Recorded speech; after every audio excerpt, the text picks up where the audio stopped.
Our country is a country in a very desperate challenge, because what happened to Nigeria is that we have suffered a collapse of culture. Our values have traveled south, and because of that southern domicile of our value system, Nigeria is not making the kind of progress it could and should make. What will change that? I was actually asked this on a television interview this morning. How can we change that? Some people think, the problem is so much, there's no point in bothering. Nigeria is gone, it's lost. And I heard this several times during the last 2 years I was living in the US. And each time Nigerian groups invited me to give a talk, they would say, they used to have hope for Nigeria, but it's gone. I used to tell them a simple story. I said, in 1991, I visited India.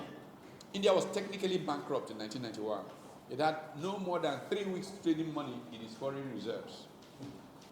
And then Rajiv Gandhi, having been assassinated, needed to be replaced by the Congress Indira Party.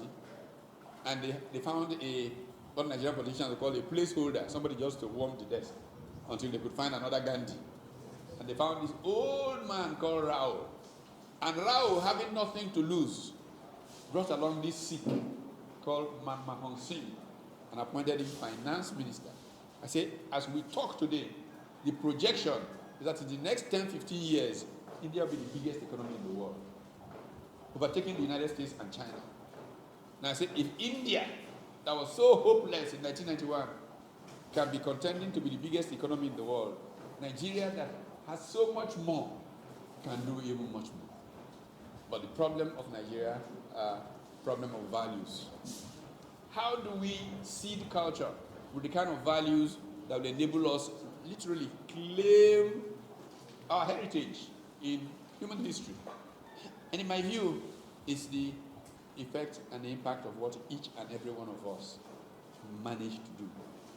I grabbed this lecture in my car to come out because last week, my cousin, the first cousin of mine, one Miriam Onachukwu, knew Utomi.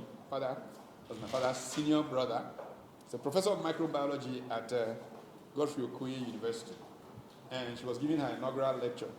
And I went to the lecture, and something that's unusual, the Vice Chancellor, Father, invited me to give a comment.